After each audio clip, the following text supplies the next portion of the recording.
Germany is one of the 4 biggest economies in Europe, and the public transportation systems in German cities are the best that Europe has to offer.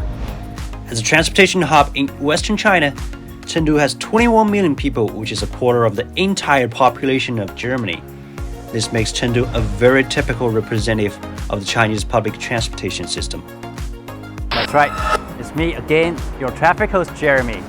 Right now I'm in Chengdu, China. The time is 2 o'clock in the afternoon. This is my friend Viki. Hi, I'm Viki. I lived in China for 3 years to study Chinese. Now I live back in Germany and study in the Netherlands. Right now it's 8 a.m. Between us, there's 6 hours of time difference. But would the urban public transportation system in China and Germany be that different? So these days, Viki and I have prepared the best video guide on public transportation in China and Germany.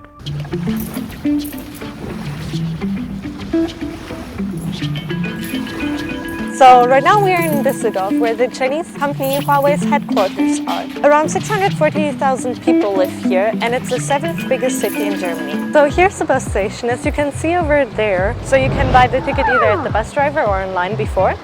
I don't need to buy a ticket because I have a subscription, and it's 60 euros a month, and I can take all the buses and trains in the designated area.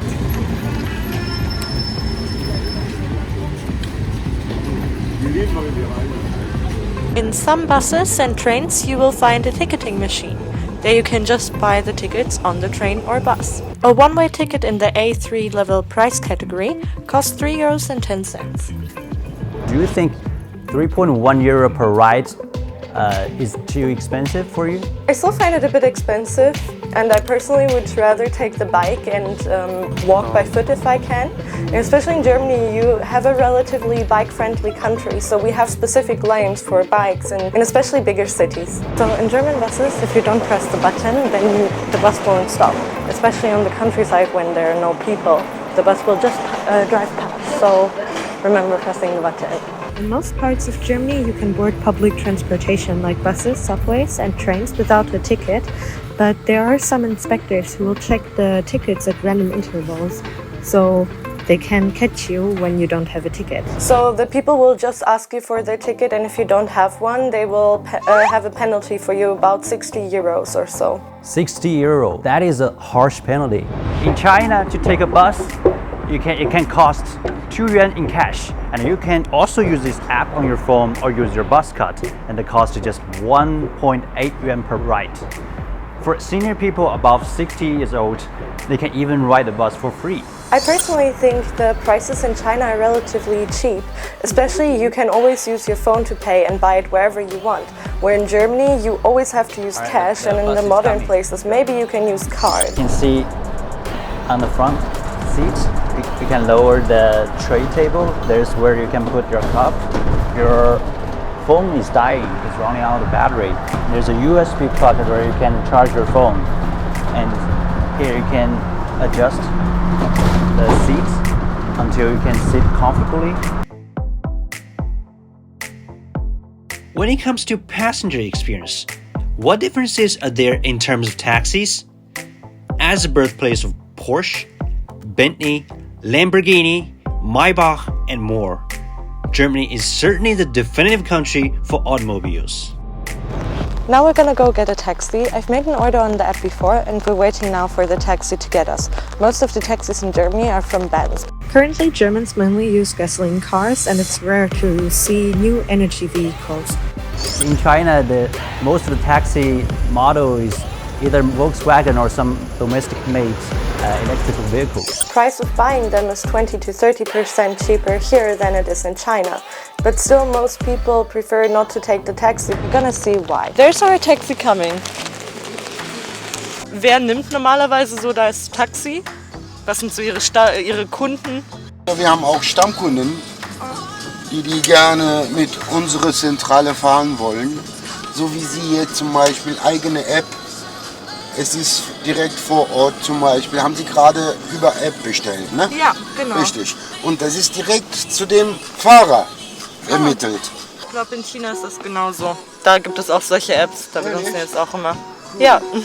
If you want to take the taxi in Germany, usually you would call them and they would send a taxi your way.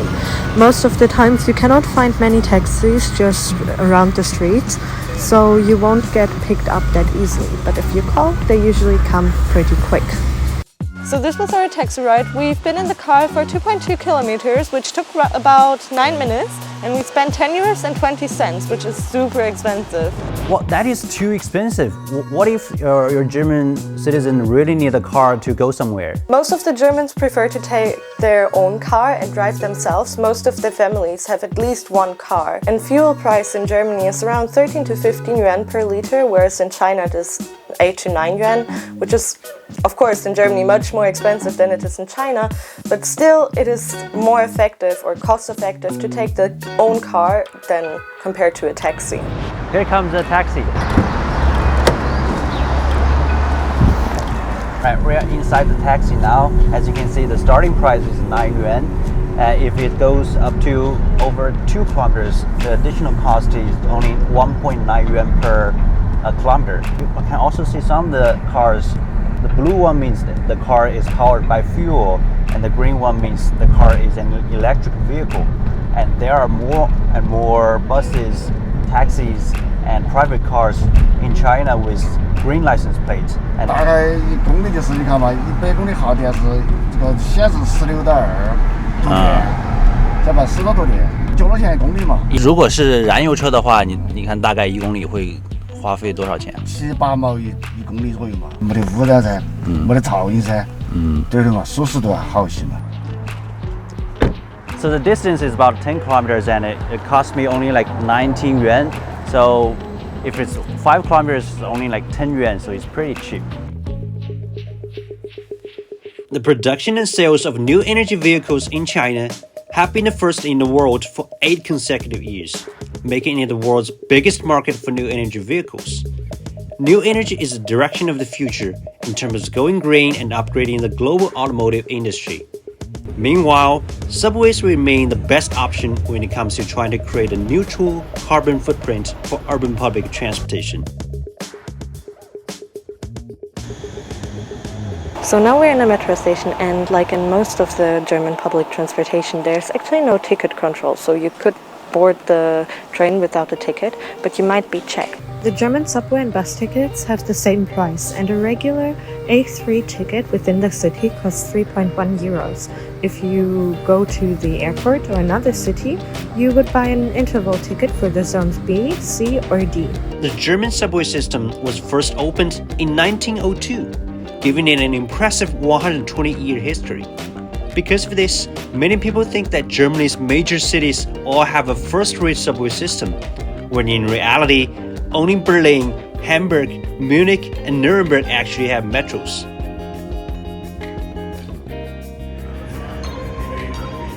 In other places like Düsseldorf, there are more Stadtbahn systems, which are similar to the light rail or trams, and they have a lower capacity than subways. So now we're in the metro. Actually, in Germany, you're allowed to bring your bike and your pet to the metro as well. And for bikes, you have to pay an extra ticket of €4.70. Well, you can even bring your own pet onto the subway train. That is so cool. Currently, 49 cities in China have working subways. Chengdu's metro system covers 558 kilometers, making it the 4th longest in the country. With an average daily passenger traffic of almost 5 million, the subway is Chengdu people's favorite transportation method. Right now we are inside one of the subway stations in Chengdu. In order to buy the ticket, you can either buy one of the tickets at the ticket machine here, or you can use the Tianfutong app in your phone, or even you can even scan your face. The price is different depending on the range of the travel. 2 yuan can cover 4 kilometers, and 10 yuan can cover the distance of 70 kilometers. If it goes up to more than 70 kilometers, it's 1 yuan per additional 20 kilometers. There are over 373 subway stations scattered around the city of Chengdu, so it's a very convenient and cost-efficient means of transportation. So subway station is usually a densely populated area in the city. So before you enter the subway station, you have to go through this fast security check. So you can enter a station like this. You don't need a cash, you don't need a subway card, you don't even need your phone. So it's very convenient. Also, you can see on the edge, on the side of the rail, there's a safety door, which is like a newly added function compared with other old subways in other countries. This is subway line 9 in Chengdu. As you can see, this is a driverless train. There's no driver on the front. So you got this futuristic feeling right now. And the speed is 100 kilometers per hour. And the fastest train in Chengdu is the line 18, which can be up to 140 kilometers per hour. I really miss the subway in China. It was so much more comfortable. If I remember correctly, I think our subway started the first line in 2010. That's like 13 years ago. But I think most of in terms of the construction and planning to operation, I think we've learned a lot from some developed countries. Buses, the subway, and taxi maintain the traffic inside a city, while the country's railway system drives each city's economic development in different ways. 今天是3月11号，我现在要买2个星期后的火车票，从德国的亚琛到荷兰的 Amsterdam。如果我们买明天的票的话，最少70欧2个人。现在我们来买2个星期以后的票，就是40欧2个人。这个40欧的最便宜的票是不可取消的票，这2个可以坐所有的火车，但是更加贵。你现在可以选电子票或者实体票，但是实体票要加6欧运费。如果你要预订座位，你还要加9欧，然后你可以选 PayPal 或者银行卡付款。在德国，大部分人都这么早买票。尽管我们的火车总是晚点。 So I see the price is constantly changing. It's like the price of the airplane, so it's always fluctuating and change a lot. Yeah, it's not like in China where the high-speed rail fares are always the same and you can leave at any time. So we're at the train station right now, and as you can see, there's no security.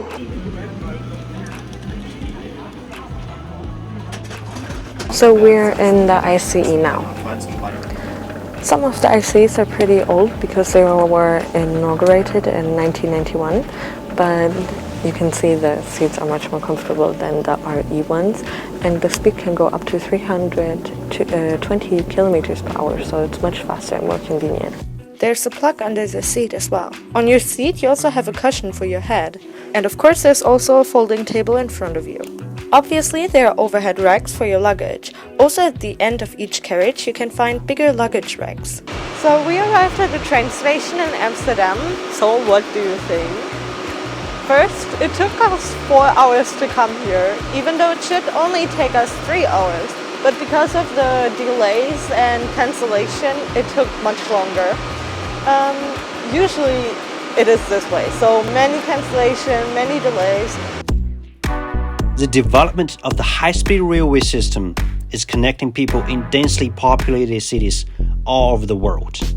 In China, a country with a massive population, the high-speed railway system has developed incredibly quickly.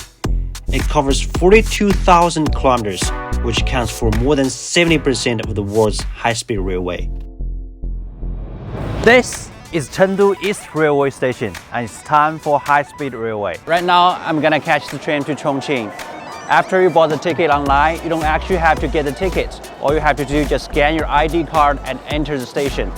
And as you can see, there will be 81 trains traveling from Chengdu to Chongqing, and there will be about 80 trains coming back to Chengdu. Almost every half an hour, there will be 1 to 3 high-speed trains departing from Chengdu to Chongqing. Oh wow, it shows really that the floating population between these two cities is really high. As far as I know, in Chengdu, the population is over 21 million, and I think in Chongqing, there are over 32 million people. There's always constant and frequent economic connection, and there's a lot of culture exchanges between the two cities. This is the first class seat, and you can see the city is still very large. The price is only 252 yuan. This is the second class seat, which is the most common seat in this train, and the price is only 157 yuan, which is pretty affordable. This is a business seat.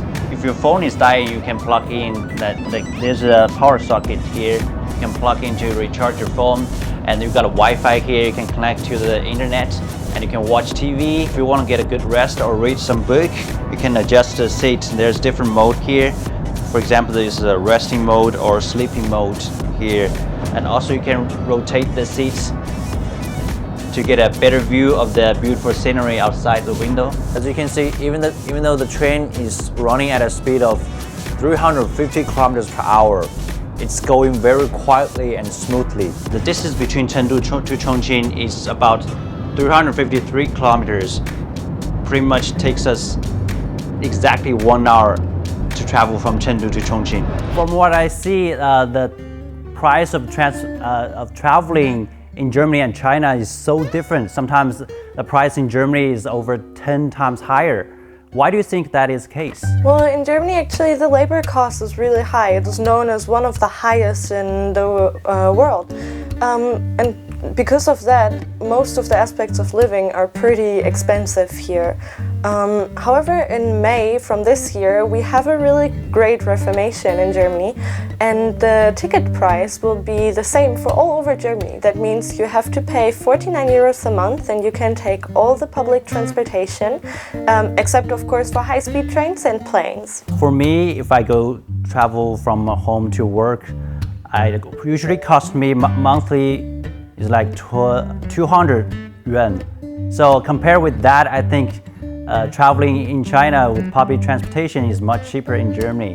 But I think the reason for that, I think, is because the population in a big city like Chengdu is so big, and there are all kinds of peoples. They have different income levels. In order to make this giant mega city to function properly, you have to keep the public transportation cost low. Well, so the costs in China are generally for everything much lower than in Germany, and the general happiness overall is much higher because you can do so much more things and afford so much more things. Like you can go to the restaurants or you can go out and play, which is sometimes really expensive here. All right, that is all the fun facts Vicky and I have put together on public transit system in our own city. What is the public transportation system like in your city? Any interesting and passenger-friendly feature you want to share with us? Let me know in the comments. This is Jeremy. Bye.